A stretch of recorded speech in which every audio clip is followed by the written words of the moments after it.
Hello, hello, hello. Welcome back to the channel. I'm Captain Quasar, and welcome back to another live stream. Today, we're going to be talking about some more Epstein stuff in relation to Donald Trump and Les Wexner.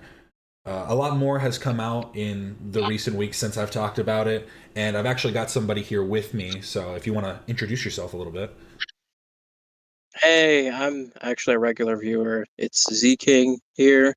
I'm just coming on, sharing some stuff that I've researched about the whole Epstein topic. There's some crazy stuff, as a lot of people know, and there's some newer revelations that I think are important that we look into. So I'm just here to share what I know and look into this stuff. Yeah, and I appreciate you hopping on. I don't do too many of these, so I'm trying to branch out a little more and just have some conversation. So I really do appreciate it. And I wanted to Yeah, start it thanks for having me off, on. I appreciate that. of course. I wanted to start it off just looking at this really quick. So this was released. Um, the way it's described is um, the DOJ included the women's allegations in a comprehensive 21-page internal slideshow presentation about the government's investigation into Epstein and convicted co-conspirator Ghislaine Maxwell, uh, well at well as in intent in internal email chain collecting information for the presentation. Her accusation is one of two about Trump that the FBI's child sex trafficking and violent crimes task force noted on the slide, which is listed a number of then non-public accusations involving prominent figures. So again, these are just accusations that have been presented, but it is interesting that it's like these are the allegations that are made and only some of them are actually being addressed. Yeah, these are from the FBI slideshow, and some of them um, are a part of different or ongoing not ongoing, but prior investigations. So it is interesting that they're just all in the slideshow. And I think this was actually done in the summer of 2025. So this is like Mm. very recent. Yeah, and we can see the two names that we're going to talk about here. We have Trump and Les Wexner. The Les Wexner one, I saw another page that had another piece of information. Let me see if I can pull that up. But this one says Yeah. just a redacted name, which is assume a victim, stated Epstein earned his money from having homosexual sex with Wexner, which I didn't see this allegation anywhere else really, and I haven't seen it brought up too much.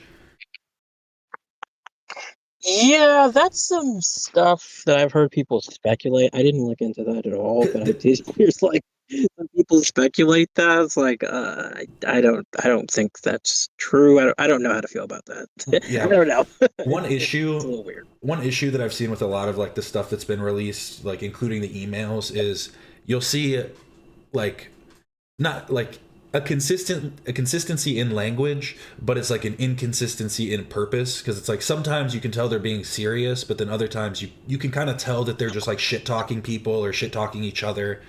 And I think that kind of brings up an issue with some of these like allegations, and that's why I'd like to see where it's coming from, because I didn't see the actual statement made. And I again, this is coming from a victim, supposed, like we'd have to assume because it's redacted. We don't know for sure because other names have been redacted too, but Yeah, I mean, there's a in this case, there's like a ton of witness statements and tips mhm. from like tons of different people.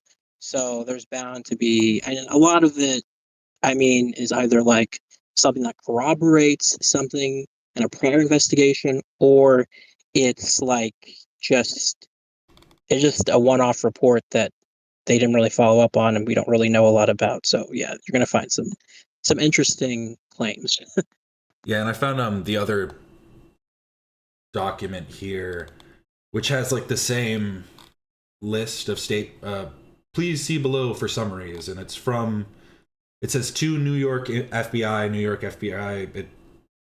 From New York FBI, so we don't know who specifically sent these, but from the FBI. And then on here it has added Steve Scully stated Wexner was number one on Epstein's speed dial. So that's another little interesting aspect to add on there that wasn't on the other page.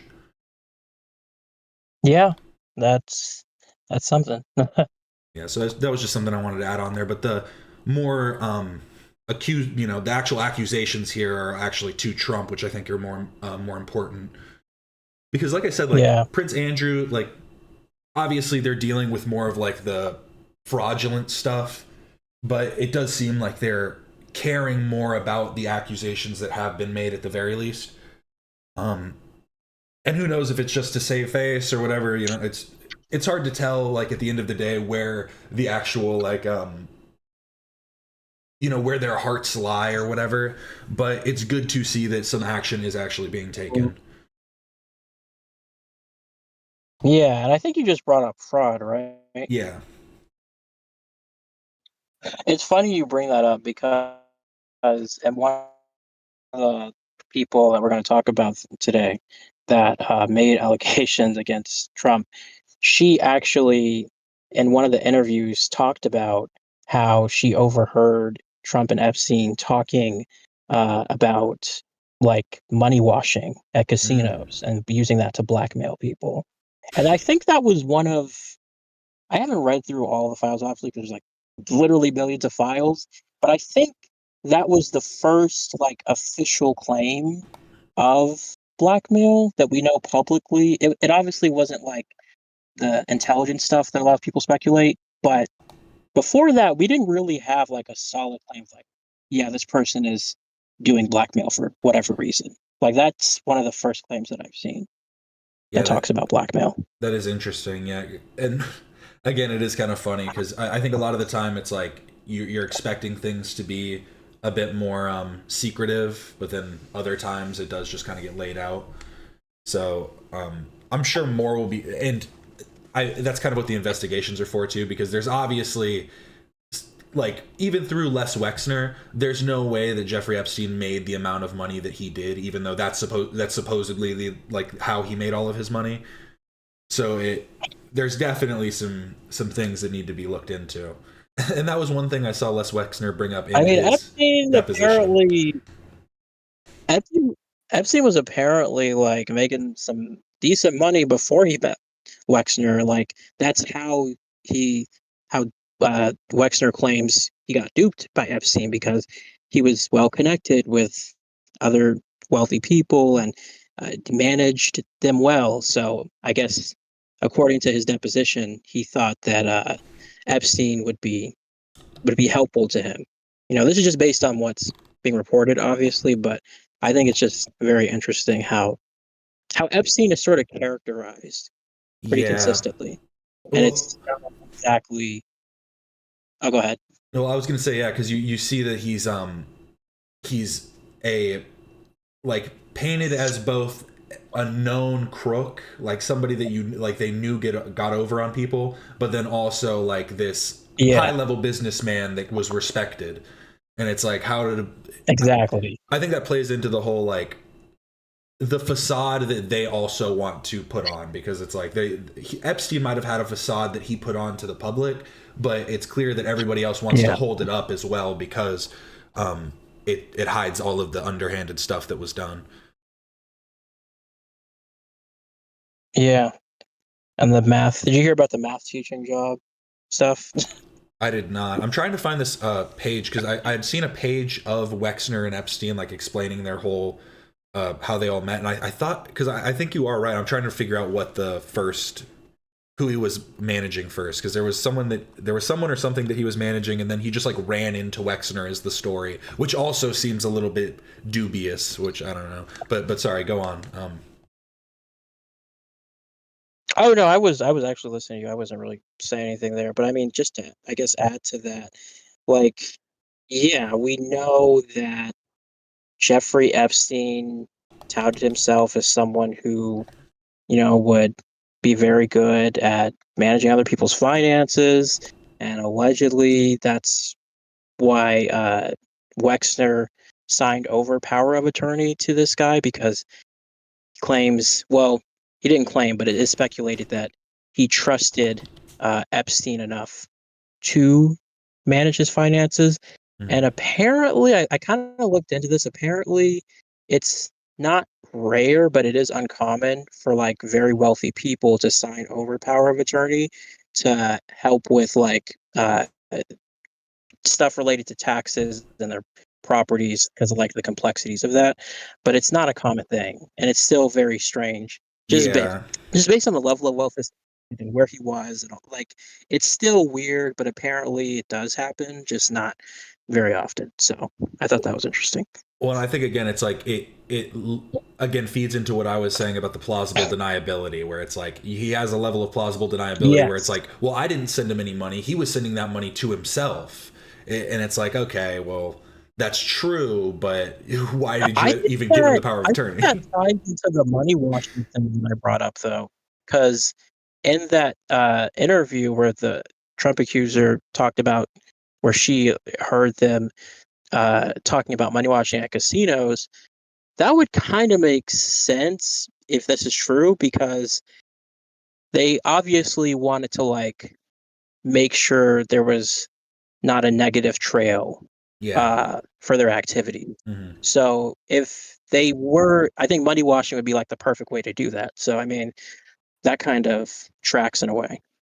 Yeah, and that's the whole thing is it all kind of it's so everything seems so innocuous until you start like piecing together the puzzle and seeing how everything kind of like ties in everywhere.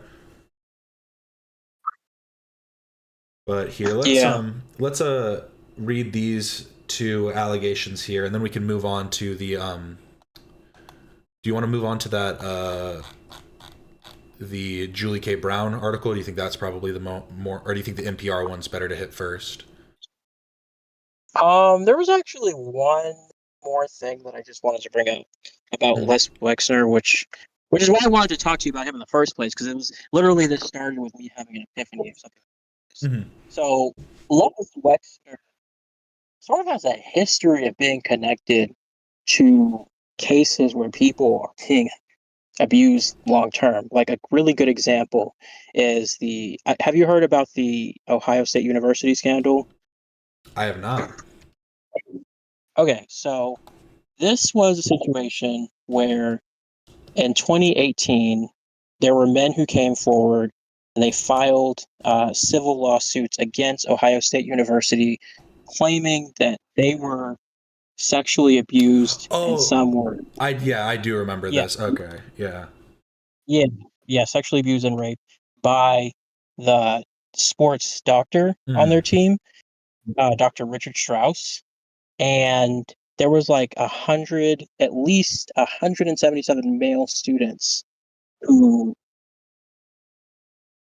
came forward about this, and then OSU hired Perkins Cole law firm to further investigate this, and they discovered as much as 1,500 instances of sexual assault and rape. More on the assault side. There were like 47 people that came forward with rape allegations, but this allegedly occurred from like the 70s through the 90s.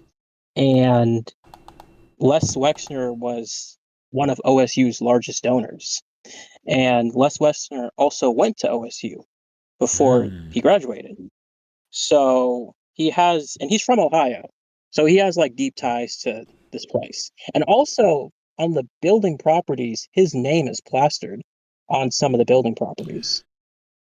Yeah, it's like one of those things of it's like, is it It's an eerie feeling, in my yeah. opinion. Like there was no evidence that he participated in any of this, but it's just kind of eerie that he was so connected to this. Now there were people, uh, there were like people, some of the people that filed the lawsuits, they did claim that Les Wexner like covered this up and knew about this to protect the school image. So that was the only claim made against Les Wexner in this context. Hmm. Yeah, and I like you're saying is it's not necessarily to say that he had a direct hand, but more so that it's like it starts to weigh against you when these things continue to happen around you and you're just Yeah. like none the wiser. Yeah, I get what you're saying for sure. This was a prolific case, by the way. Like, there's even an HBO documentary about this. Like, it was crazy. And then the one other instance I wanted to bring up. Have you heard about the Abercrombie and Fitch scandal? Abercrombie and Fitch scandal. I mean, Yeah. I've I'm sure there's been many, but what specifically? Well, the biggest one was basically the situation that happened back in 2023 where men came forward and they made allegations that they were trafficked and sexually abused by the then CEO, Mike Jeffries. And how this ties into Les Wexner is because Les Wexner, he bought uh, Abercrombie and Fitch. It was basically like a dying company. He bought it, and then he hired Mike Jeffries, and allegedly they met because Jeffries was like pretty well known in the fashion industry, and he was pretty successful. So then Wexner hired Mike Jeffries, I believe, in the '90s, and he became the CEO. He is the one that came up with the idea of like the whole like I don't know if you remember the Abercrombie and Fitch ads, like there's like shirtless guys and Yeah. like girls, like perfect looking people, like that whole aesthetic, like that was his idea, and it became really popular. And uh, after the lawsuits in 2024 of October, Mike Jeffries was arrested at his Palm Beach, Florida home. He was charged in a 16-count federal indictment alongside the recruiter, which was James Jacobson, and his partner, Matthew Smith. There was one count of sex trafficking and 15 counts of interstate prostitution. And Jeffries was, after he was arrested, he was like released within a couple of hours after just paying a $10 million bond. And then in 2025, the attorney said he's not fit for trial because of Alzheimer's. But there were reports about some stuff happening before the lawsuits even came out. Like in 2017, there was a situation where one of the photographers, Bruce Weber, who was a photographer at Abercrombie and Fitch, people made like accusations that there was sexual misconduct there between him and the models and the people who were like auditioning and stuff. So there's a lot of lore there, but this is just another example of like a prolific case where we know someone was actually charged and indicted over these types of crimes that Les Wexner was connected to again. So it's just an eerie thing. Yeah, and is Like how do you supposedly find yourself in these situations? yeah, and it's like yeah, it's all supposed he's supposedly ignorant to all of them. Yeah, Yeah. it's definitely an issue, especially when you consider the fact that it's like Epstein in trafficking working so closely in relations to these modeling agencies, these clothing brands and stuff that deal so heavily with models, and it is like it's pretty clear the reasons why Epstein would want to be there, and I can understand why someone would say like, oh well, you don't know the actual. That doesn't implicate Les Wexner necessarily, but again, like you're saying, it's like when you have this many like aspects, there's this many And these issues. are long-term scandals. Like Yeah, these abuse scandals are alleged to have happened for decades, and these were yeah, big cases. People were actually arrested and investigated and charged.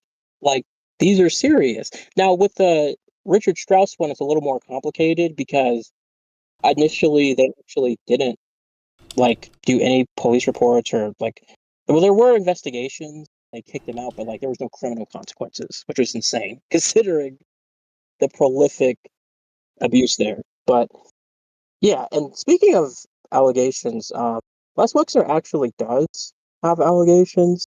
Uh, in the 2015 defamation lawsuit involving Virginia Giuffre, I think between her and Maxwell, Ghislaine Maxwell, in her deposition, Virginia alleged that she was trafficked by Epstein to Les Wexner and was abused while she was underage more than 3 times, but less than 10 times. That was in her deposition.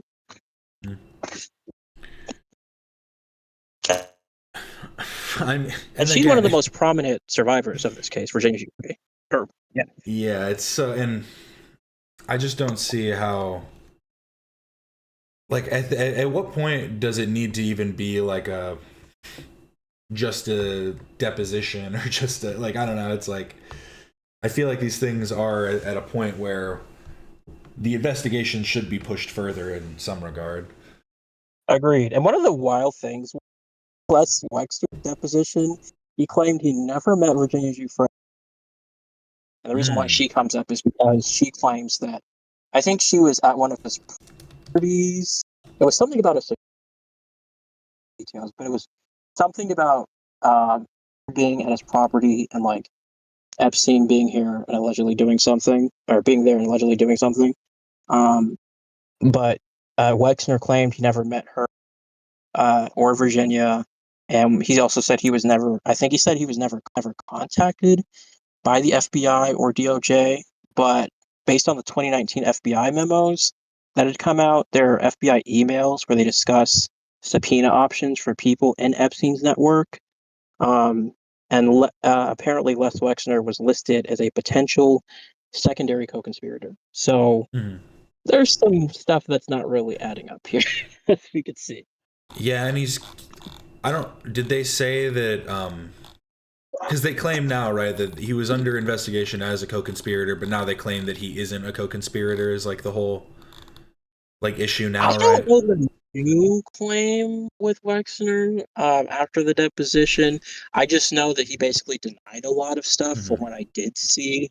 I don't know the new official FBI statements regarding Les Wexner's potential involvement, so I'm not really sure. Yeah, a lot of the stuff he said was pretty evasive. I mean, even when Yeah. asked something as simple as like, were you ever with Donald Trump and Jeffrey Epstein together?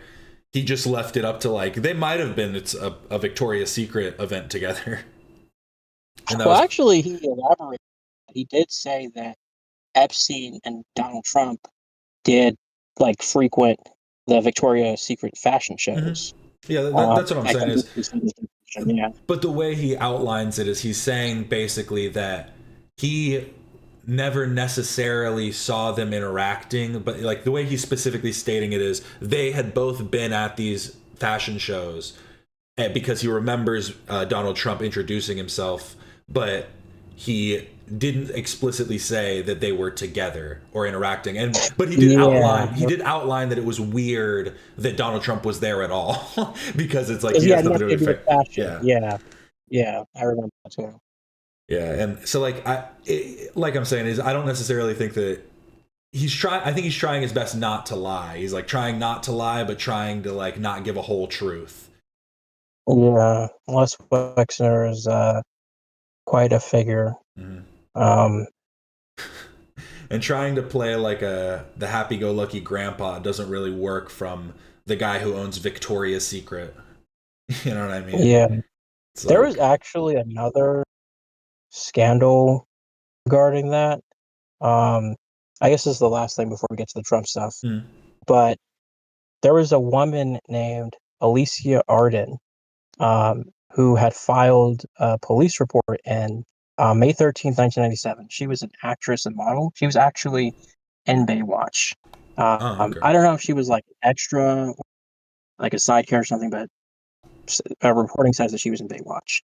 So she had filed this police report on May 13th, 1997, when she was in Santa Monica, California. She filed to that police department, and she reported that she had a friend who worked in finance that met with Jeffrey Epstein at a hotel in Beverly Hills, where a friend got offered by Epstein to work as a Victoria's Secret model, but the friend Mm, declined, and she recommended Alicia Arden, who was the actress and model. So on May 12th, the day before the police report, she says that Arden says that she met with Epstein at the Shutters on the Beach Hotel in Santa Monica, where she believes she's going to be auditioning for a Victoria's Secret contest.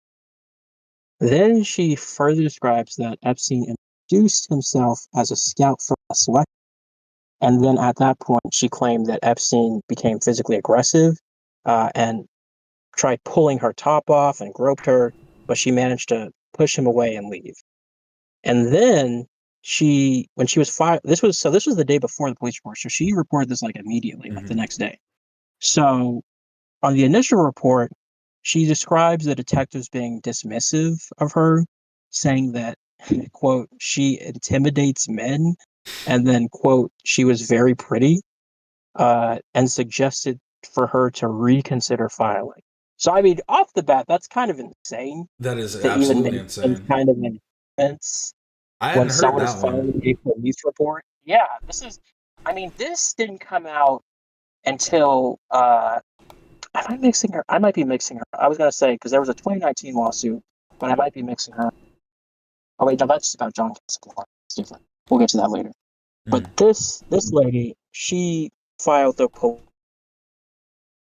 police report back in, and yeah, I mean, like, it's insane in the first place. But nevertheless, she was persistent. So on May 20th, 97, she returned back and she said she wanted to speak with a female officer, but they had just assigned an officer to her. But she insisted on filing, which apparently took about 2.5 hours. Now, according to police summaries that were released later, that detective noted that Arden did not want to press charges, but merely wanted Epstein to be like warned about. She has claimed she strongly denies this. She says that she would have been a willing witness if a case had ever been filed. I mean, based on just all the details that we just went, obviously seems like she would be a willing participant for a criminal case. So it's like clearly just another situation where a person is not being taken seriously, they're not being treated with respect, and like people just getting away with shit. Yeah, and Crazy. it's one of those things where it brings into question where it's like it's so hard to know if it is just police negligence or if it is like Yeah. that high of a conspiracy where it's literally going through the local police and stuff where no one's going to even be able to accuse him of anything. Which obviously, I mean, he did eventually get tried and charged. So that is Oh, wow. that is the it doesn't work forever, obviously, but I do think that's interesting though that because that does go against what Les Wexner had said about it. Because here's the thing, again, it's like he speaks in a very vague sense because they asked him, did Jeffrey Epstein ever work to hire like talent or hire models and stuff for the agency? And his explanation was basically like he was kind of just acted surprised, like, no, I don't see why he would have ever done that. I don't no, I can't imagine why. Yeah. And it seems like even if he wasn't actually holding a position that allowed for that, it seems like he was explicitly acting as though he did have that position in the pursuit of like, preying on these different victims. Yeah, it's just really doing this weird little debate tactic where he's like, he's admitting he was present in some instances, but he's Mm-hmm. also like, but I also don't know about this. It's like, well, how can you not know XYZ if you were apparently present? So it's just like, it doesn't make sense. And plus, we know he was deeply involved just based on the power of attorney stuff and the finances. Like, that's very clear. No denying that. And then the other thing with Wexner, or no, not Wexner, with Epstein, is that based on FBI reports, it is confirmed that he would try to go to like modeling places to like be a fake scout. Um, and then apparently more people got abused based on some reports. But also we know it was like sort of a hunting ground for him in a Mm-hmm. way. So Well, it's and he owned and Wexner owned a lot of prominent fashion brands. Like he owned Victoria's Secret. Um, he owned. Let me actually pull up a list of like the stuff this guy owned because mm-hmm. he owned a lot of. I think he still owns a lot of these big fashion brands. It's under. It's all under L Brands. Let me Yeah, just it pull this up. was limited or whatever, and now it's L Brands. Literally L Brands. It's But I did want to say this too, is add on this part is they one of the uh to go along with that, I just pulled it up. Where did it go? There we go. So there was an email. So you said that was 1997, yeah? when the woman who filed the police report. Yes, about that Yeah, that Victoria's was Secret 97. Yeah. instance. So she was saying that she Oh thought yeah, that she and was apparently, wait, she was 15 at that time too. By the way, she was a little girl. She was 15. So yeah, that's another thing to keep in mind. but so that was so she was 15 and it was 1997. So that was before any of these allegations or charges had come out. And so even we can think that he's working with Wexner at that time, but there was in Yeah. 2009 an email that was sent to Epstein to where people at least still thought that he was in the good graces of Victoria's Secret, because someone emailed him saying, and I ended up finding there was an unredacted document. I'm not going to say what the victim's name was because the victim's name is redacted here. But Right. like it was interesting because it appears that a lot like people would come to Jeffrey Epstein to get involved with these different like get involved in different projects and different just different things, because there was a connection basically between this victim too and Val Kilmer. There was like a connection there as well. It's very odd stuff. But in 2009, after they supposedly cut ties with Jeffrey Epstein, someone asked Jeffrey Epstein, "Hey, how are you? Call me. Want to talk to you. I want you to help me with Victoria's Secret, please. Is it possible? Kiss." And so, like, obviously, at the very least, people are still thinking that he has the in.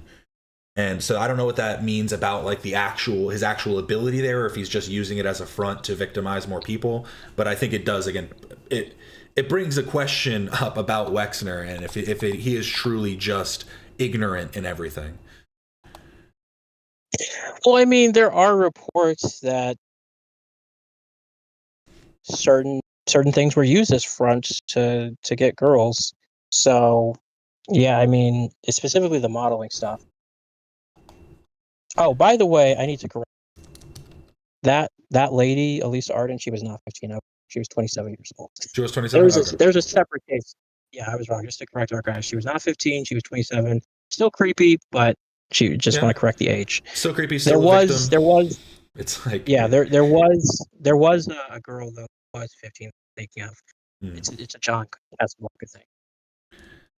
Yeah, so that was weird. But you want to get to the Trump stuff now, or Did you find the list of businesses? Did you want to read that oh, off there's at a all? list of brands. Yeah, let me pull that up. So L Brands, they have Bath and Body Works, obviously Victoria's Secret. Other brands that Wexner had owned included The Limited, Express, Lane Bryant, and Abercrombie and Fitch. Yeah, and I think, and like I'm saying, I think even just like on a macro scale, like it's clear that he had influence, especially like with his wealth and stuff too, being as wealthy as he was.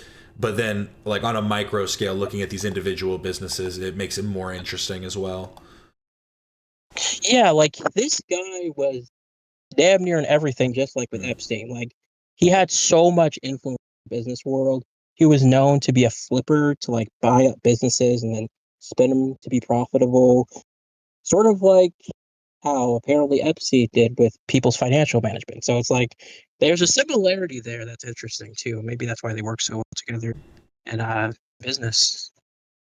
Yeah, I think that's kind of what Wexner's described a bit, is that he just saw like he like saw him as like a financial like genius in a way. That's like how they talk about him, which is funny too, because again, it's like you guys just sound like financial idiots if you're really just getting ripped off like Oh, this. Like if you're just getting ripped off every single time, I don't get it. yeah, giving your power of attorney to a guy you think is a con artist. Yeah. But yeah, we can move on to the Trump I stuff mean, now. I think he said that after, like, he apparently got conned. But yeah, let's get to the Trump Oh stuff. yeah. I mean, yeah, but 20 hindsight's 2020, right? That's always the case. Yeah, true. There's a few different. So I specifically was digging into the specific allegations again. There is more stuff connected to Trump, Mm. and I think that's important to cover too. So I think first we'll just obviously get into the allegations. I think though we should start with one of the earliest allegations about publicly. Have you heard of the Katie Johnson lawsuit? The name, no. I might remember the case itself, but I do not remember the I can name. give a little summary of it, and then we can get more into Mm-hmm. details. Basically, there was a Jane Doe, Katie Johnson, who filed a lawsuit in April of 2016 against Jeffrey Epstein and Donald Trump, alleging that she was raped by both of them when she was 13 in 1994. And she claims that this apparently happened at Epstein's Manhattan residence. So that was the premise of her allegation. She filed this lawsuit in April, and she says that Epstein lured her to New York with promises of a modeling career. So that sounds consistent because we know Epstein was definitely in the modeling world, he was being a fake scouter, and apparently more people were abused based on that. She claims that she was abused multiple times by both of these men in 94, and the lawsuit describes 4 instances of sexual abuse, and that she and her family were threatened by Trump. So her and her family never spoke out. But in the lawsuit, it was filed in California. She sought and then in May 2016, the case was dismissed due to using the wrong legal statute. I believe it was filed under it was some civil rights statute. So it was like the wrong legal statutes. They dismissed the case. Then in June through September, she had filed some more lawsuits in New York federal court. And then in November of 2016, she had planned to speak at a press conference with her representative, Lisa Bloom, who's a well-known civil rights attorney. But that was canceled because the plaintiff reported to get threats. And this was on November 4th, which was a few days before the election, which was on November 8th, I believe, at the time. Now, in the lawsuit, it was withdrawn, just voluntarily withdrawn as without prejudice. So she didn't deny her claims, but she just withdrew based on intimidation, is what it seems like. Yeah, and those are the ones that people always say it's like, oh, those were just done out of spite for the presidency or whatever, right? Those are those cases. Well, you have to keep in mind, I have heard Jeffrey those. Epstein not a mainstream topic before 2019. Mm-hmm. People in elite circles knew who Jeffrey Epstein was, but the public wasn't really on the up and up when it comes to Jeffrey Epstein. He wasn't as on TV like Donald Trump. He was more like a background character, sort of. So the fact that she mentioned Epstein years before all the news came out about him in 2019, that sort of negates that narrative, because it's like, well, why would she bring up this irrelevant person, right? If it's just about that. I think that's something to keep in mind. Yeah, well, I guess you could argue that it would be the only argument I could see against it is just the idea of well, she could have known about his previous cases, and so it would add credence to the claim. But you would have to have so much intimate knowledge about the understanding of the relationship between Epstein and Trump and stuff, which at the time, like you're saying, wouldn't have been known, even if you did somehow know about the case of Jeffrey Epstein that happened prior. And there was even an affidavit included in that lawsuit from Tiffany Jane Doe, and she signed that affidavit that she recruited Katie Johnson and witnessed 4 separate sexual encounters between Johnson and Trump during the summer. So we have this affidavit that is sort of corroborating the allegations here from Katie Johnson. Now, there was another person, Cheney Mason. He was one of the legal associates that was a part of the legal team that worked in her lawsuits, because she had several people, several different.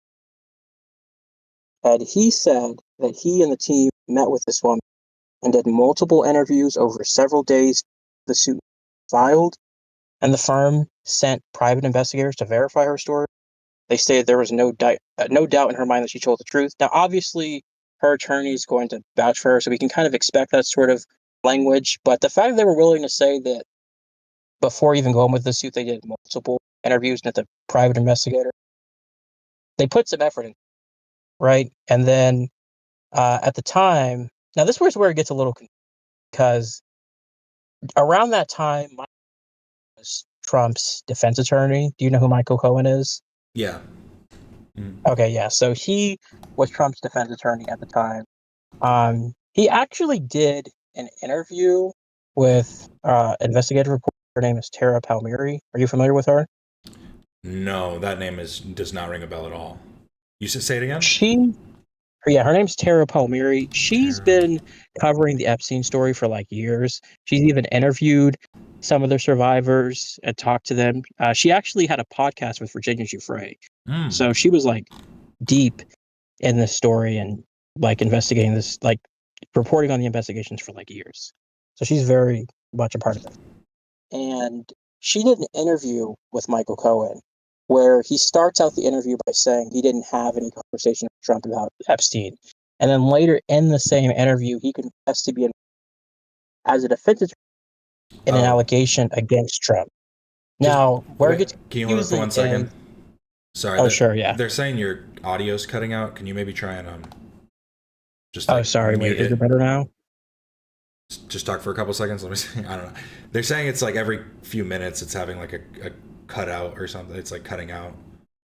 I think I'm speaking to Oh, it did right there. I heard it that time. Just a little bit. you. All right, what about now? That sounded fine. So I think that might be okay. Okay, I'll try to speak slower. Um, Basically, in this interview with Michael Cohen, like I said, he said that he didn't talk to Trump about Epstein, but then later in the interview, he confessed to be involved as his defense attorney in an allegation against Trump. Now, where it gets confusing is he doesn't really specify like the important detail as far as like uh, what the specific allegation was, but he does say he describes this person who accused Trump as an infant and Mm. accused Trump of rape. Now, at this time, the Katie Johnson lawsuit was like one of the only known and one of the bigger cases against Donald Trump and Jeffrey Epstein. So Yeah, I think it's most people hard know it to, as like the Jane Doe case. Yeah, yeah, like, so it's hard to say if Michael was talking about a separate allegation because some of the things that he describes they don't really seem to match up with the Katie Johnson allegations, so it's hard to tell. But then again, he's telling it from his perspective, so yeah, maybe there's things people know. So yeah, it gets a little gray there. People do speculate that was Kate that was Katie Johnson because he describes her as an infant, and she said she was 13 in her lawsuit mm. when that happened. Um, but basically, the conversation continues, and Cohen says that Trump told him to handle it. It's bullshit. So Cohen hired a private investigator to find this person, but it only led to an empty parking lot, which is actually normal because if you're Jane Doe, the whole point is to protect your identity. Yeah, So you're not going to put your address. So you usually use the law firm or a different address. Um, but yeah, so like I just thought that was interesting. That like withholding that, and then he just later confessed it. So I thought that was weird. Nothing. I wouldn't call it a real bombshell, but I do think it exposes that people know more than they lead on, and I think that's important to highlight. for sure. There's a lot that I think that it's like even if they didn't know it first, like they didn't learn it firsthand, like they're being told it some for some reason, and then are still just willing to play dumb in a sense. Yeah, and to piggyback off of that case, the Tiffany Doe that I told you about, Mm-hmm. with her affidavit and lawsuit, it also expanded upon another claim where she says, again, this was under penalty of perjury. She says she witnessed Trump and Johnson and another girl named Maria, who was 12 years old, um, at the scene when they were allegedly doing the act. So Trump, based on her claim, she says Trump threatened Katie, telling her to remain silent if she did not disappear like Maria, and Katie never saw Maria again after. Now, this kind of ties into the Zorro Ranch thing because we know there's alleged bodies there. So it's possible that this girl might be one of the alleged bodies in there. I don't know. But I don't know if I would go that far because this apparently happened in New York. So they would have to transfer her to New Mexico. I think that's where Zorro Ranch is, Yeah, right? yeah, New Yeah, Mexico. so I don't know if they would. I mean, maybe they transfer bodies. I don't think that's how they would normally do it. But yeah, that was weird. Um, And then we have the other. Oh, before I move on to the next one, do you have any thoughts on any of that? No, honestly, it's so crazy because there's so much that gets put, like, that comes out and then almost like falls to the wayside because there's so much where like I Yeah. do as you're bringing them up I'm like, oh yeah, I do remember these. I'm like pulling them up on the side and I'm like, oh yes, okay, because I remembered the Katie Johnson one as the Jane Doe case, like I was saying. So like I did Right. remember that, but then again, it's like it's in the back of my mind because of how much has become front loaded, and it's like Yes. yeah, It's just it's so much crazy. news constantly. There's so many people involved. It goes back like 30 to 40 years. Like, Mhm. this is complicated. This is very. And to bring up something Madman said in chat, have we acknowledged that no one in the files has been charged with sex crimes aside from Ghislaine and Epstein? And I do think that that is interesting to bring up. And I spoke on it like briefly earlier, how they're like focusing more on like the fraud aspects in certain other countries and stuff. And it is good to see that they're starting to like investigate this stuff more thoroughly. But I think one of the issues that we're going to see too is like issues with statute of limitations and all of like these Yeah. other things that just muddy the water and make it harder to actually nail down these, you know, scumbags. Yeah. I mean, the statute of limitations factor, and then also these are powerful people we're making allegations against. So like, it's not easy at all. Like, there are still there's still claims that there are women who haven't spoke out yet, and that's totally believable. If you're up against like a billionaire, like what, like that's a tough situation to be in. So I Yeah. could totally see how someone would not end up speaking out. Sadly, Yeah, it's yeah, it sucks because it's like you'd hope somebody like Les Wexner, it's like if he was a good person, you'd expect him to be like, well, here's all the information I do know, kind of, lay it out clearly because it's like, what does he have to lose at his age? But it's like a lot of these people only have to lose their ego and they're not willing to let that go. And so like it becomes a bigger issue. yeah. I mean, it's ego, it's their brand, it's like Mm-hmm. their whole image, it's everything. Yeah. We could move on to the next Yeah, we can keep it going. allegation. Yeah. So this is the newer one that everyone's talking about. Known as the Jane Doe 4. So it's a lot. There's a lot with this one, okay? I'm just gonna be upfront with you. So we might be on this one for a minute. Mm-hmm. But basically how it started was in July 2019, not too long after Jeffrey Epstein was arrested, this Jane Doe 4 called the FBI tip line about her allegations because she saw a lot of news coverage of Jeffrey Epstein's arrest. Her main attorneys that were Bradley Edwards and Paul Castle, who are both prominent attorneys for these sort of crimes. And with pay attention to Bradley Edwards specifically because he's actually a attorney for representing a lot of the Epstein survivors, including survivors that are public. So he took this case. That means something because I feel like if you're that kind of attorney and you're at this point saying we are and you took that kind of case, obviously he took it seriously enough to proceed with it. So I Mm-hmm. think that because if you're like this kind of attorney, there's going to be people who are making allegations that may not be true.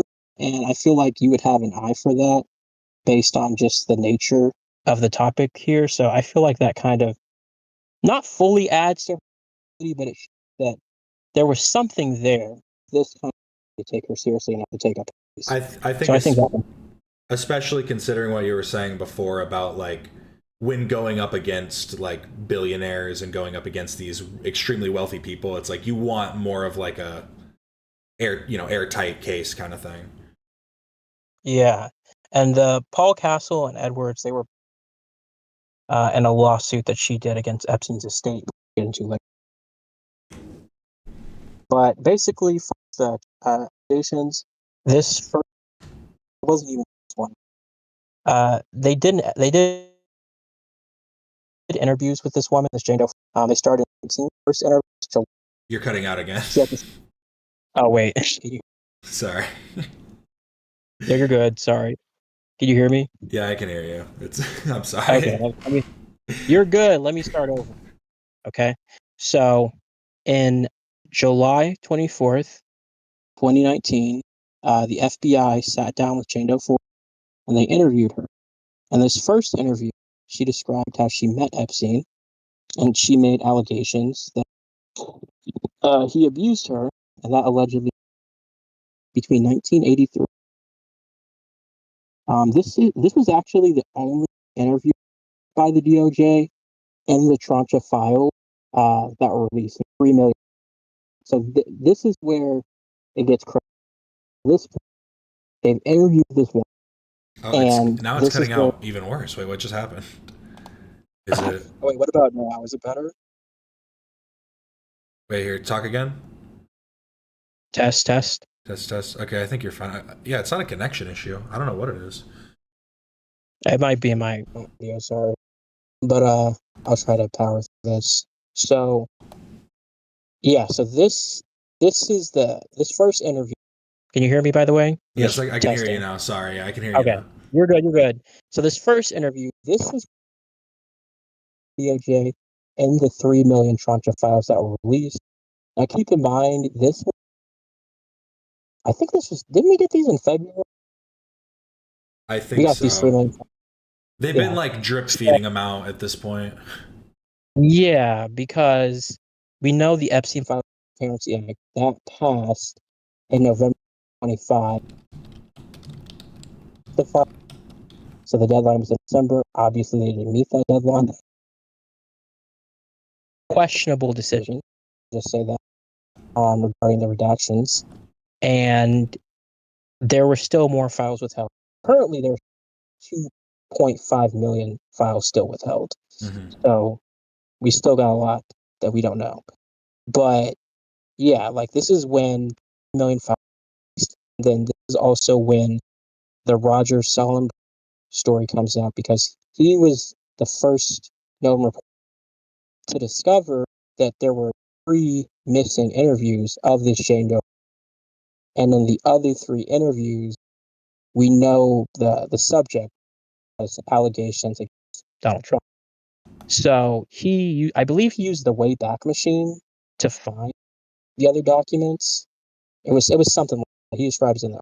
It's Actually, just pull it up. apparently I don't know if this has like been claimed officially or if but it does seem like some of the stuff is getting scrubbed off the Wayback Machine because there are instances of like websites and like articles and things that you would assume would be stored on the Wayback Machine and then they'll say that they've been removed when you go and look them up.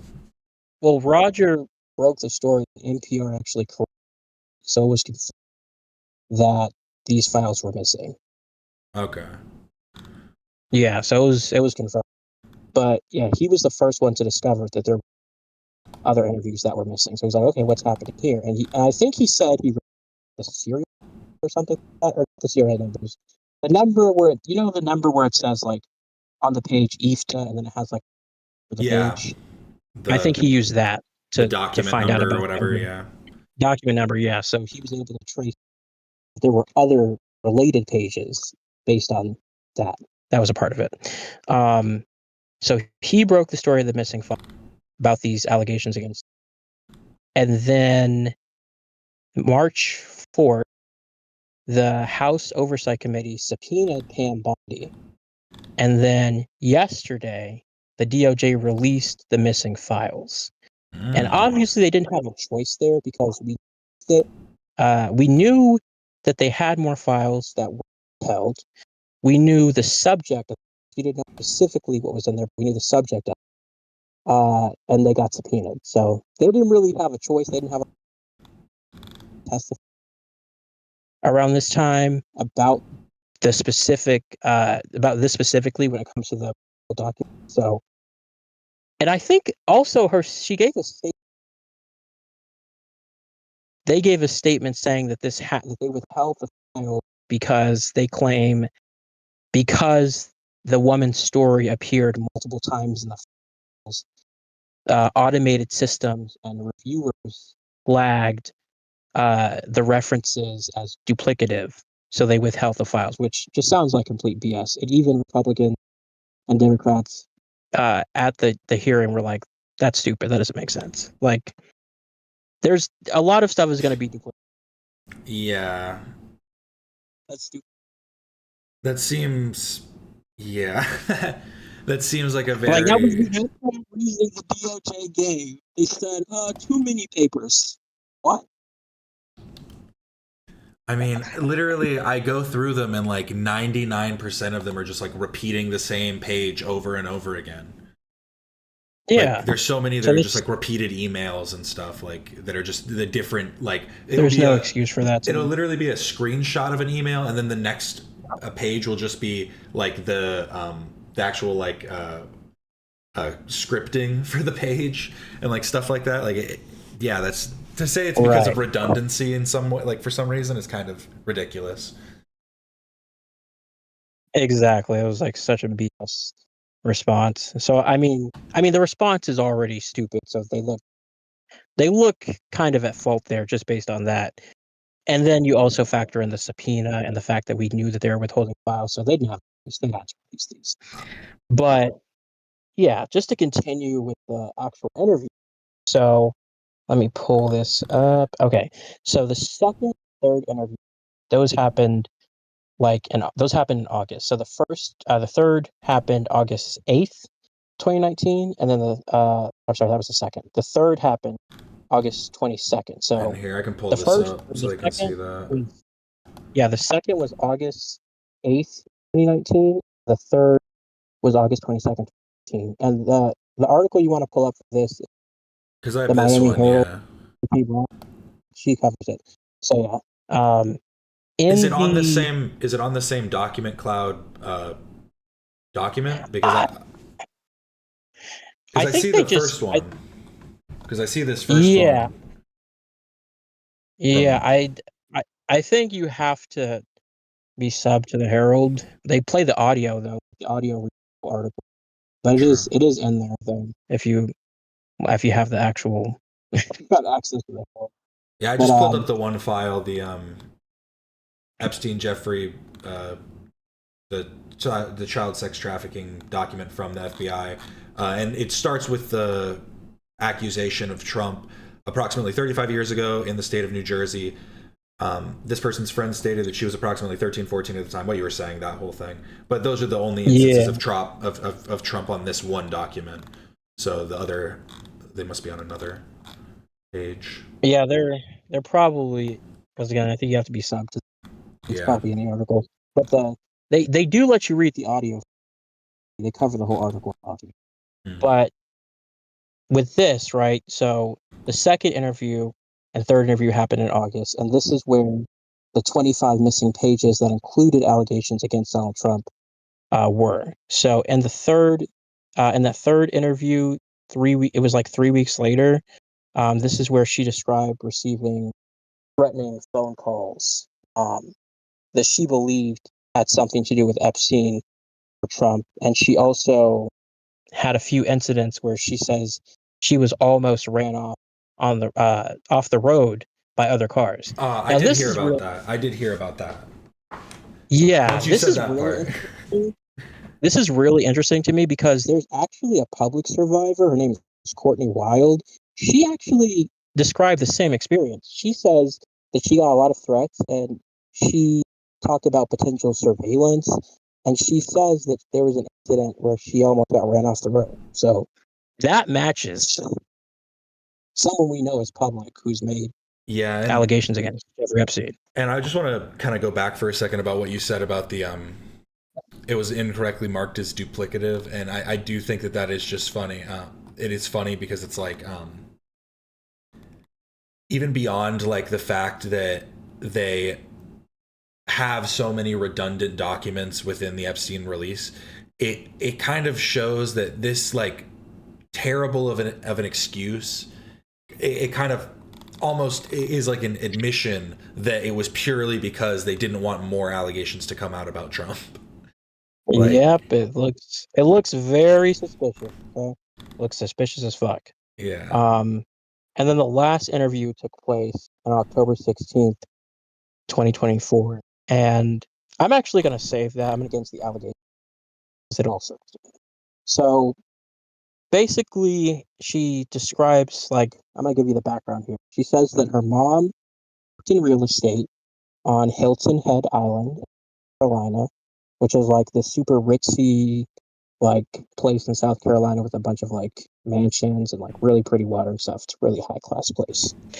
And she says her mom worked in real estate there, and she advertised babysitting services for vacation homeowners.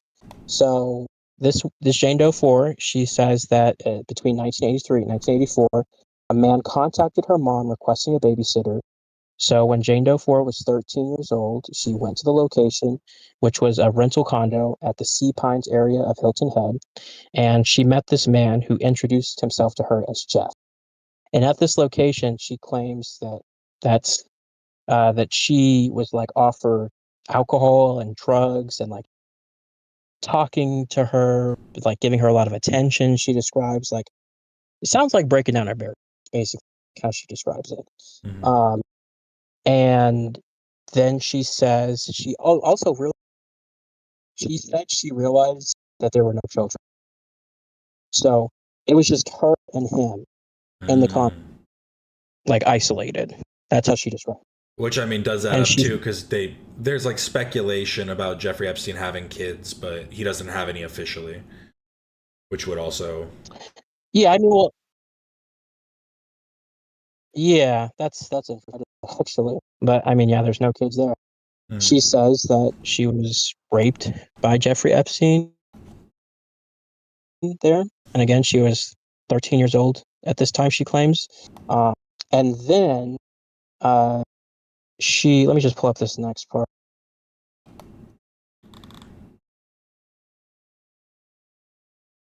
Okay, so then she said that the abuse happened multiple times with Epstein.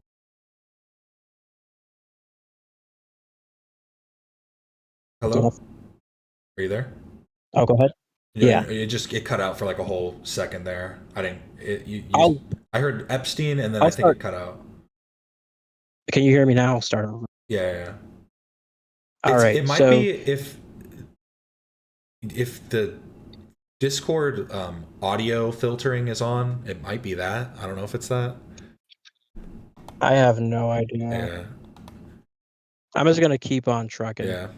Um, It isn't too so bad. she's all right. So yeah, she says that Epstein introduced her to other wealthy men. One of the men she identified was Donald Trump, who she says allegedly sexually informed her. She says that when she was between 13 and 15 years old, Trump had forced her to perform on his area, and she said this encounter was arranged by Epstein. She says in her testimony that she bit his Mm. thing during the incident, and then he allegedly pulled her hair up and he punched her in the head and kicked her out. And he said, "quote Get this little bitch the hell out of here." And then she says uh, about 2 or 3 more encounters happened with Trump, but she didn't provide any detailed description of those encounters.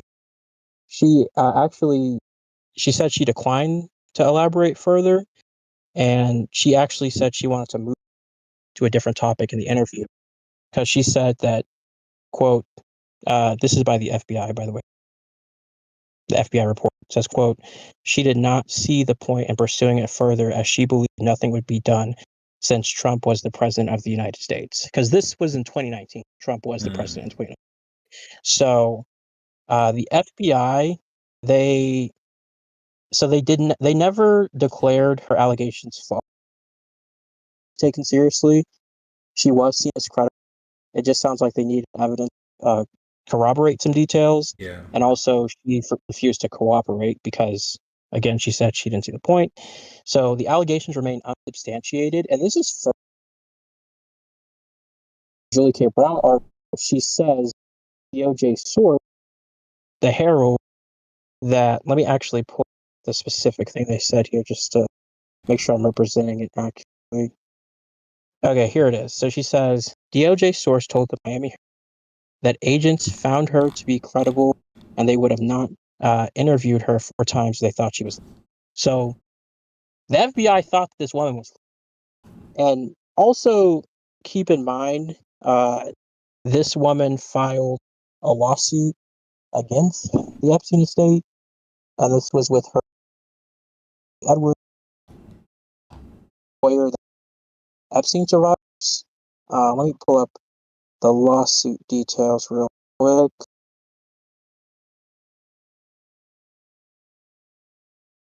Oh, also something important about the allegation, or is like how what happened before Trump allegedly assaulted. She says that she was brought into a room with other men, and then Trump told the other men to get out. And then she said that he didn't like her, like he gave off this attitude that he didn't like her because of how she looked, because she described her as a boy at the time. And then she says, Trump said, quote, "Let me teach you how little girls are supposed to be." And then that's when she saw that. And this was in the 80s. Yeah, that's So, crazy. yeah, that's an insane. Well, and I mean, like, the thing is again, it's like, you can talk about, oh, they're just lying about Trump. Oh, they just want to lie and come forward all these years later about Trump. But it's like, if you think about, like, at the time, like, other allegations that were made and, like, other things that had come out and, like, the ways that the type of person that he was in that period, like, it doesn't seem that far-fetched, all things considered. And again, the FBI interviewed this woman times. They don't do that if they just think you're like 4 times, and they thought she was credible based on the DOJ source. So something was there. And let me get into the next part. Again, I'm not saying the allegations remain unsubstantiated, but we definitely don't know if they're false or not. So it's like, I consider this an anomaly. Yeah. I mean, it's one of those things where it's like, people can always say, oh, it's unsubstantiated, uncorroborated, but it's still allegations that were levied that aren't being addressed. So, like, let's actually talk about it. Where were you on these dates? Do you have, like, some? Oh, well, actually, look, there's an article about Trump in New York on this date that doesn't work with, you know what I mean? Like, there should be some kind of evidence to the contrary at the very least. True. And because, like, an allegation is a form of evidence. Yeah, exactly. In my personal opinion, based on what we know, she seems truthful. So, I mean, outside of like that's just my opinion. Mm-hmm. I think she's truthful, but like factually, we don't really know, technically speaking. So I consider this an anomaly. That's just my take. But the lawsuit part. So in May of 2021, she applied for the Epstein compensation program. She was deemed ineligible for this. The reason has not been made public.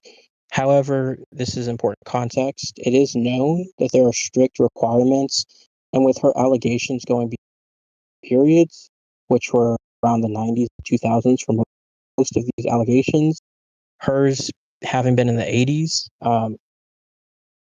she may not meet that criteria, plus statute of limitations. So those are important things to keep in mind.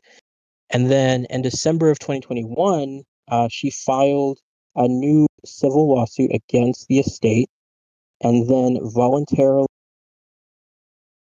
and in January 22. So this is really important because you don't get a settlement. Sorry, you cut out on that part. January 22, she what? In January of 22, she reached a private settlement with the estate. Okay. Yeah, so I think this is also important.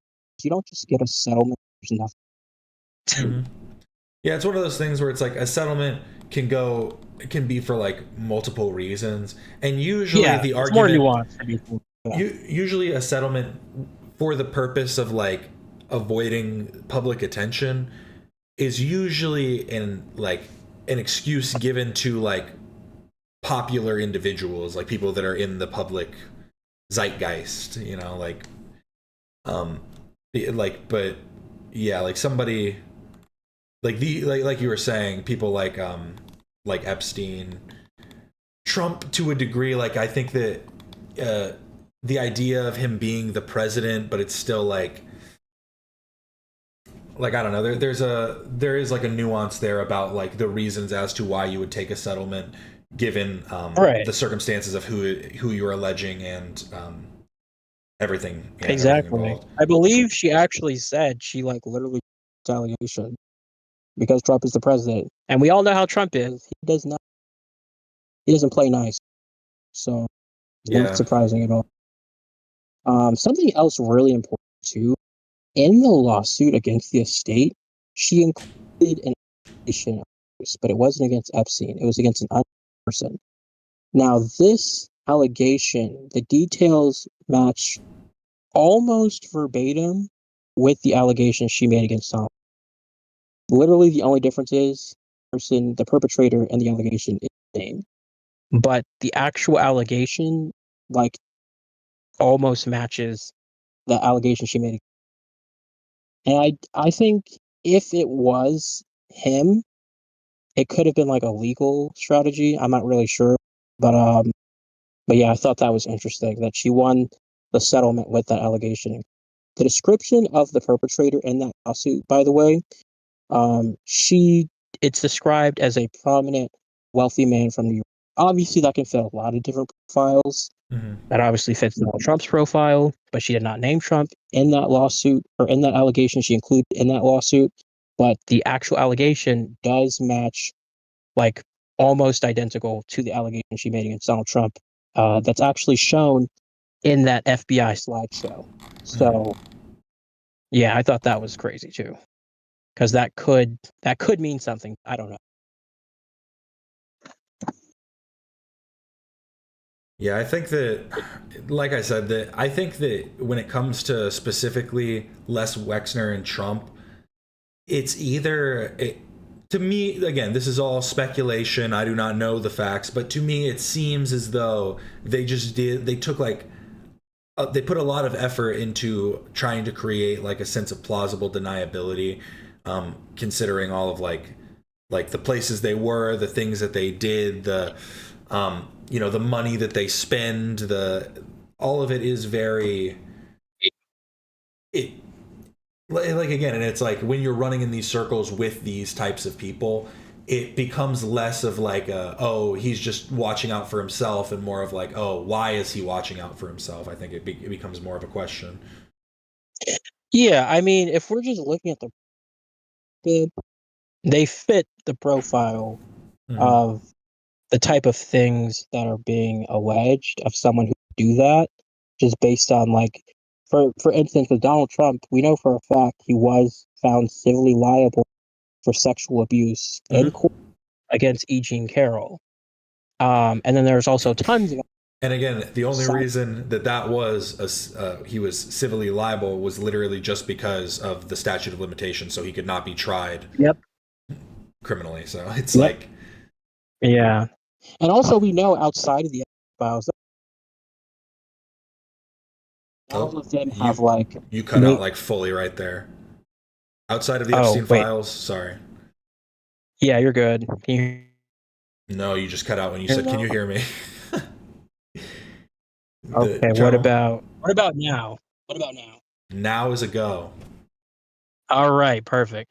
So outside of the Epstein, we know there are a lot of allegations against Donald Trump.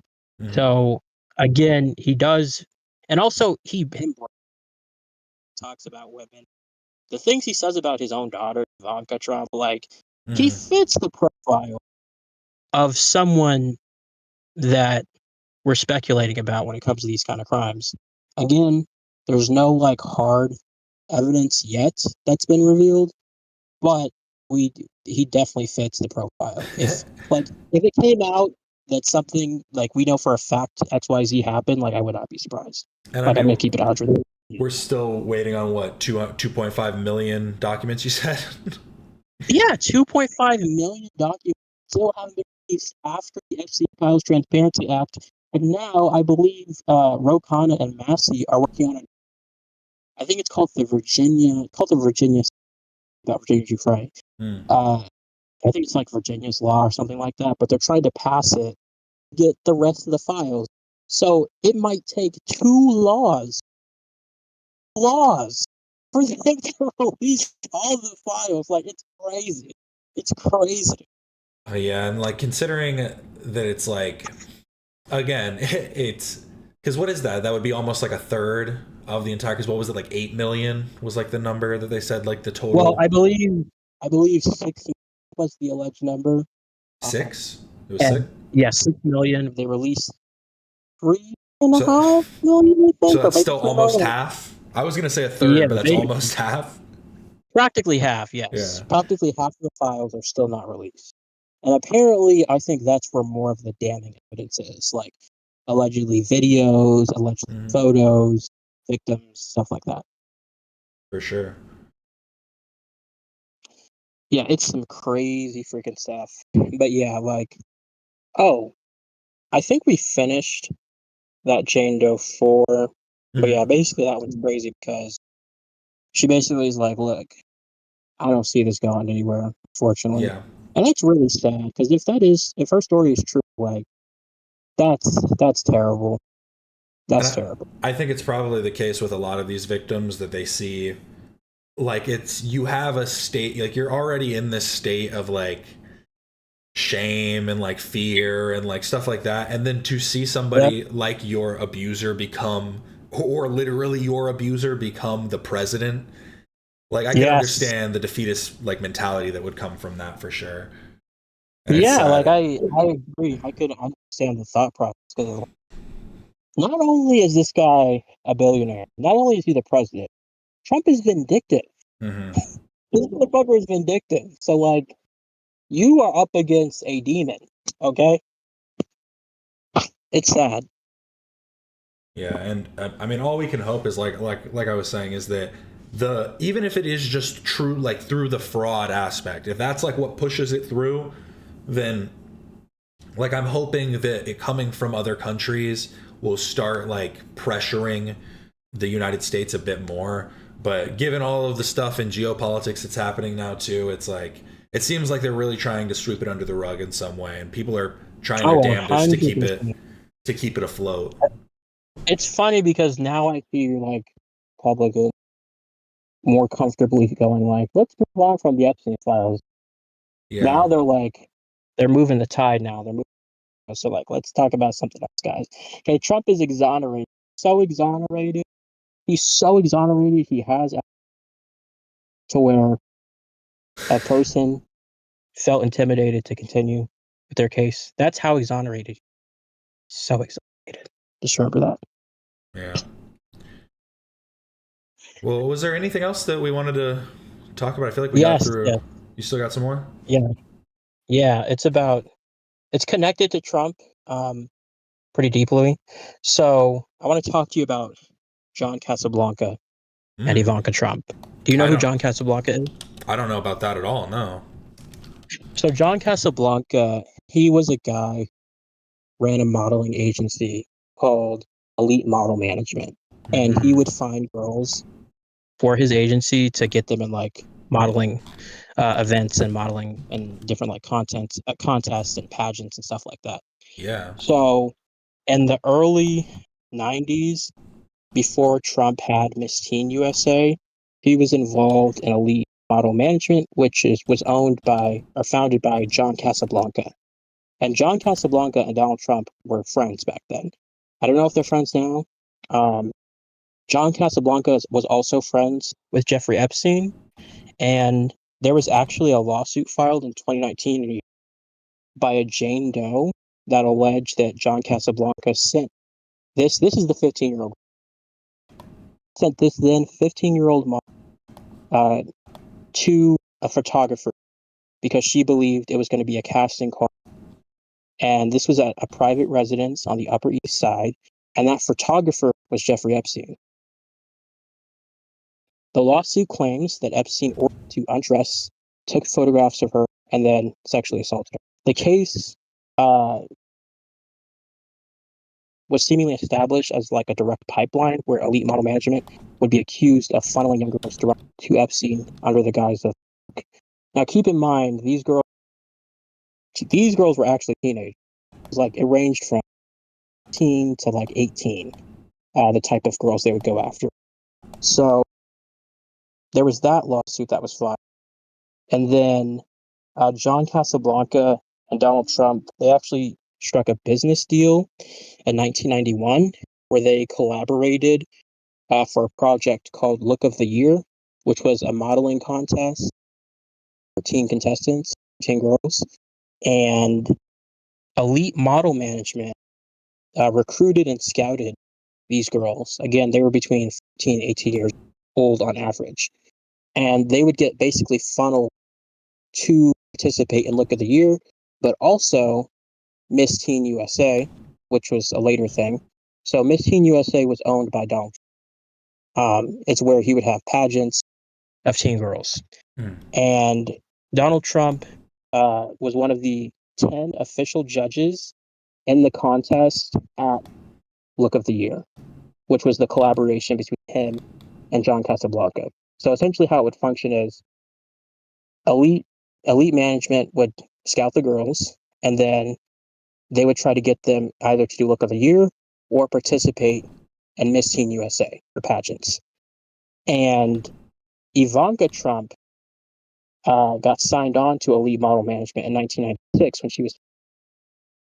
And in 1996, Donald Trump purchased Miss Universe, so he had both Miss USA and Miss.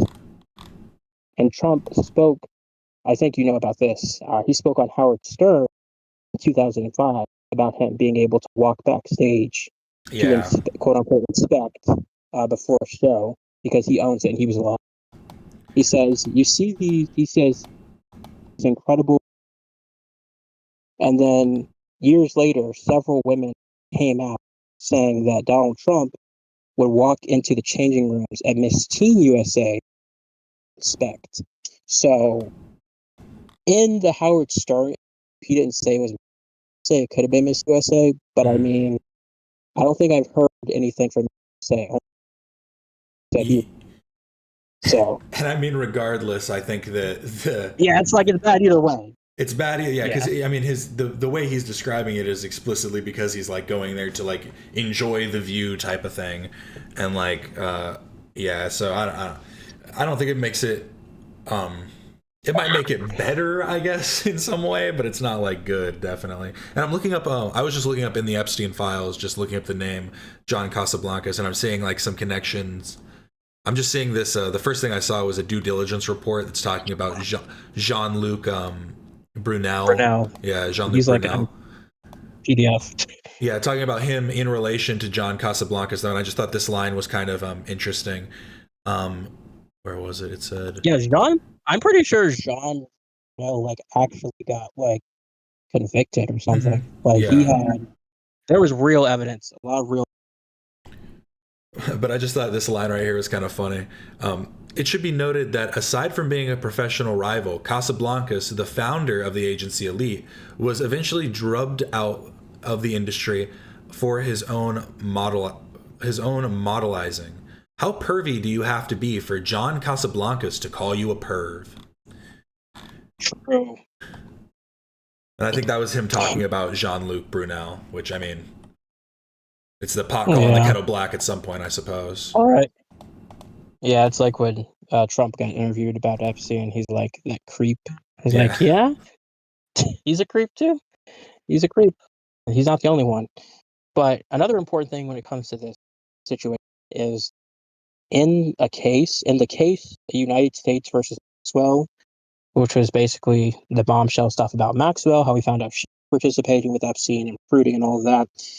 There was a testimony by Jane Doe in 2021 named Jane, as Jane Doe. She claimed that Epstein introduced her to Trump at Mar-a-Lago when she was 14 years old, and she later competed in Miss Teen USA. This woman also claimed to be a survivor of Epstein's sexual abuse. This woman did not accuse Donald Trump of it. I think this is because this sort of feeds into the idea that Trump might do something. Because this is not the first time we heard about a girl basically being recruited or on the grounds of Mar-a-Lago in connection with Epstein. Yeah, I mean, Like, that we was the know reason Virginia they fell Giuffre. out. I mean, that was the Yeah, reason they and we fell know out. Virginia Giuffre, she was working at Mar-a-Lago for Donald Trump. And I think she said, did she say Trump was her Epstein, or was it the other way? I forgot her testimony. It was something like, you know what I'm Yeah, talking about? I think I don't remember off the top of my head. It was something along the line. She was working at Mar, and then Trump.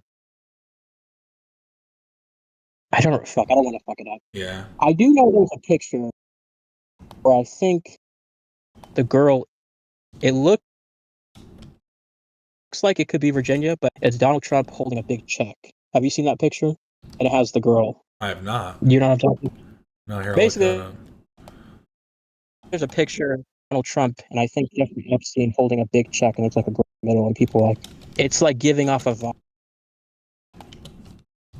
Perspective. It just looks Oh. weird. Yeah.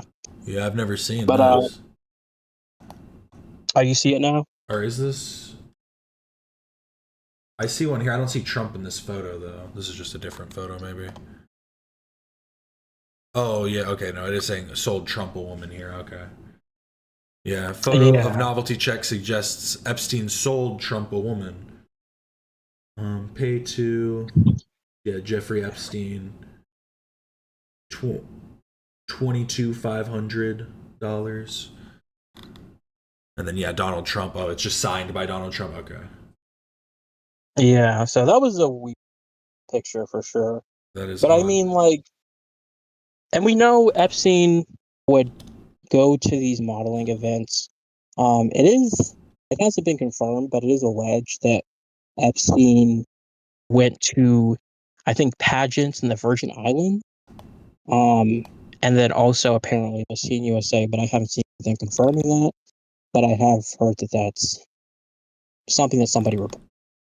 So I mean, there's a big web here, really, and it does seem like there was some funneling involved where Epstein would be in this network of people who own these different like companies and agencies. And it makes And sense that they would be seemingly these type of agencies. Like that all makes sense. of course, it's fine, yeah.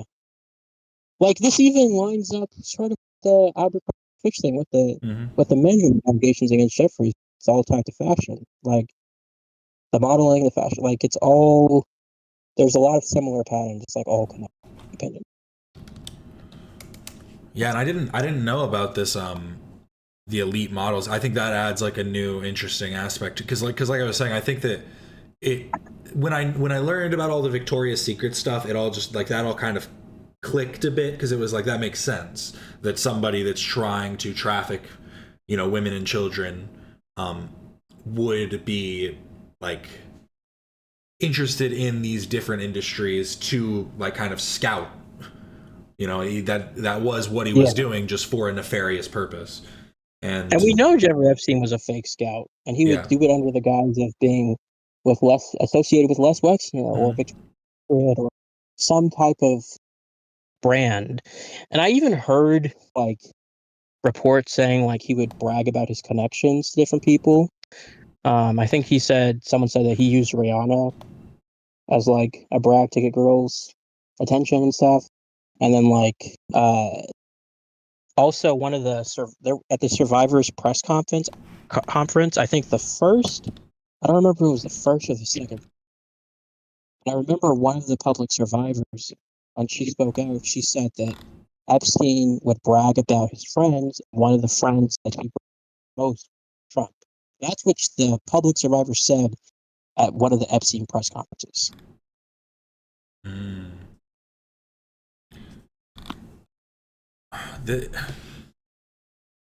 I'm really just like a lot of it's just like I was saying before. It's like there's so much information, and it's just so and it's all like tangentially connected. Yeah. It's not like because it's like as soon as you say something, I'm like thinking of like, okay, where how does this fit into this puzzle? Like, where does it all kind of piece together? Yep, and the fact that these guys are rich as hell and they have like it makes it a lot. Yeah, okay. And I was looking up real quick because I wanted to see, because apparently Jean-Luc Brunel sent Epstein an email on the date of Casablanca's death, just saying John Casablancas died today. Kind of interesting as well. Yep, that I did not know. But yeah, it's they were all connected. I speculate that everybody had an idea of what was going on because even in the interviews that we see of people who met with Epstein, they all say one thing consistently, and that's that you could tell. Like they all say that. Yeah. Now you could argue whether you're saying that's themselves, but I mean, like Melinda Gates, for example, she described when she first met this guy's like pure evil, and then like apparently at his properties there were like a bunch of pictures of like naked girls everywhere. I hear that a lot. Um, Sam Harris, he's like a philosopher. I don't know if you know who that is. He says he encountered Epstein at a dinner and he thought he was weird. Like, there's some impression this guy clearly gives off to people. I mean, Les Wexner is probably the best example. He gave us quite the power of attorney. Yeah. This guy has psychic power or something. I mean, yeah, it really, I mean, I think that part of it is just like the ability, it's the confidence, right? It's the confidence that like I still like hardly understand what he meant in the interview with Steve Bannon, where Epstein said when he asked him, "Are you the devil?" And he went, "No, but I've got a good mirror." It's like that. There takes a level of confidence where someone asks you, "Are you the devil?" I feel like most people would go like, "What are you talking? Like that's such a weird question." But he had like kind of like a snappy response real quick. Yeah, And yeah, I think it's like it's yeah, all he had this. I think he had like this energy about him where he presented himself as larger than life. And I read one description of one or it was from a 4chan post. That's what it was. Have you seen that? There was a video I reacted to that was a guy who was talking about this 4chan post that was released hours before. It was a 4chan post posted hours before Ghislaine Maxwell got arrested. That was basically someone explaining that they were a driver for Epstein and talking about like their experience. But one of the things they said was that Epstein wanted to present himself as almost a Batman like figure, like he was a real life Bruce Wayne, and that's how they all saw him. And like that is almost like that part was something that rang to me as like it made it feel like that story was more true because of all the stuff that I've seen of Epstein since. yeah. That actually reminds me of a story I've seen where there was a limo driver. I think he was Trump's, and he says he overheard phone talk to Epstein, and it made him like angry. They were allegedly talking about how they abused this girl, and then Oh yeah, and after that, he wanted to pull the limo over or whatever. Yeah, that whole thing. yeah, and then apparently a woman came up to him saying that Donald Trump raped her, Mm-hmm. and after that, apparently the woman died, and I think this was reported to the police as well. So yeah, Mm-hmm. Yeah, this 4chan post is like obviously it's even harder to like believe even more than just the allegations that were made. But the part that was so interesting was the fact that like the guy who wrote it said that he was like, I'm sending my evidence that I have to these news stations. News stations never came out with this story, but like I said, for some reason it was released hours before, like a few hours before it came out that Ghislaine Maxwell had been arrested on charges, and it was him that's explaining. scary as fuck. Yeah, it was like super like random, like just the timing is like too perfect. Where Hmm. I almost want to believe that like he did send these things to news agencies and maybe they sent it to the FBI because they're like, this isn't something that we can just like talk about on the news. Like we need to actually like Yeah, send this forward. So maybe that's possible. But the craziest part from that though was the Batman thing was interesting, but he also claimed specifically that he was someone who buried bodies for Epstein, and like that he gave like a longitude and latitude so you could like figure out where it actually was. and like all of this different stuff that was very, very crazy. And I think that, like, again, it runs way deeper than even like just the Epstein files, because there are a bunch of people that Yeah. aren't going to be included in it either. Yeah, it's like George Carlin said, it's a big club and you in it. Yeah. That's the best way I can put it. Yeah. Well, because like legitimately, if you think about it, imagine the countless people that were victims or were just tangentially related through, like, I'm the cook, I was the, like, I did the laundry, I was a maid for Yeah. the day, that are sending texts and emails to their friends, to their families, to other people, like, that have nothing to do and probably would never get picked up by the FBI because of their lack of true relation to the actual things at hand.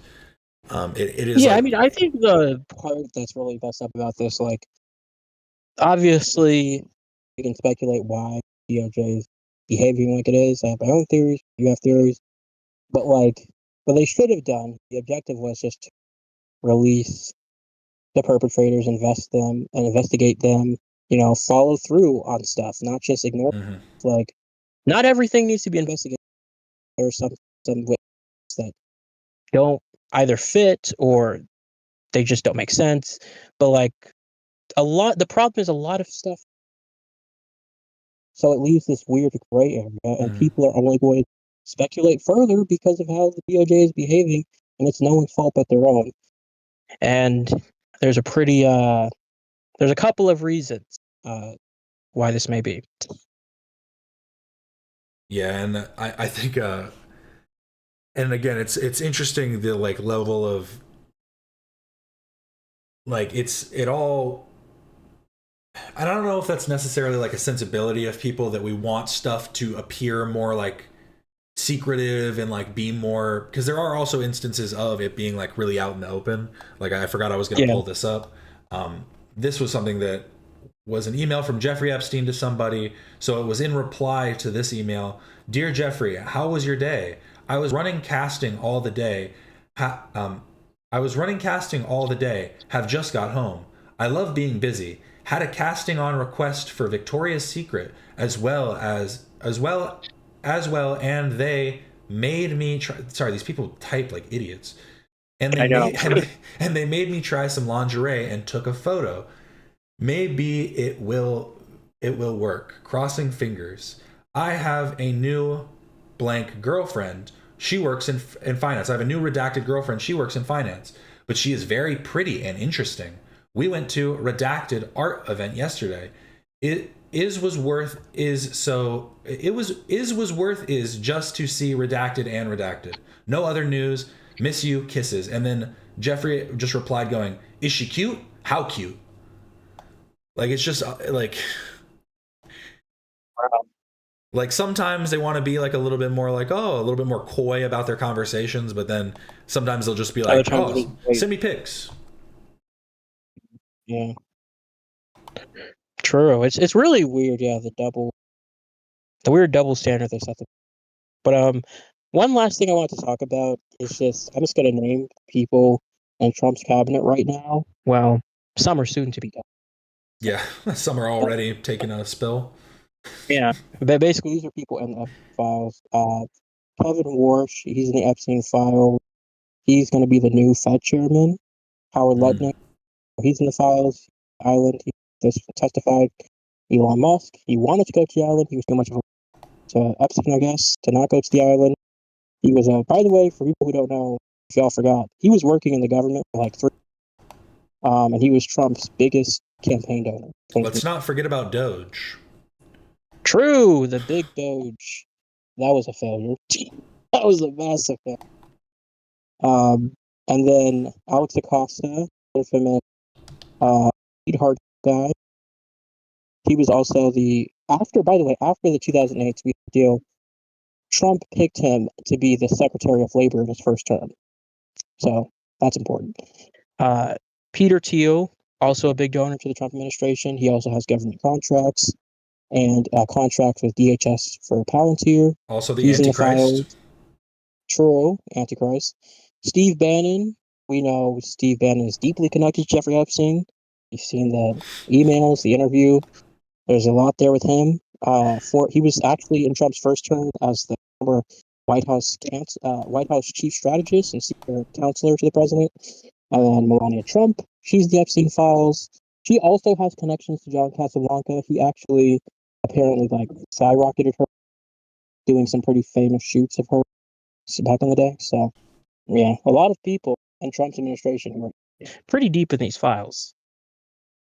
Yeah, and I mean, and like we've been saying, is it is so interesting too that it isn't just the U.S. It's like this multinational, like across it spreads across the world, and it seems like it has like a bit of a focus in the United States because obviously that's where Jeffrey Epstein was from, and the fact that these people have been able to, assume levels of power like this is scary. It's definitely scary.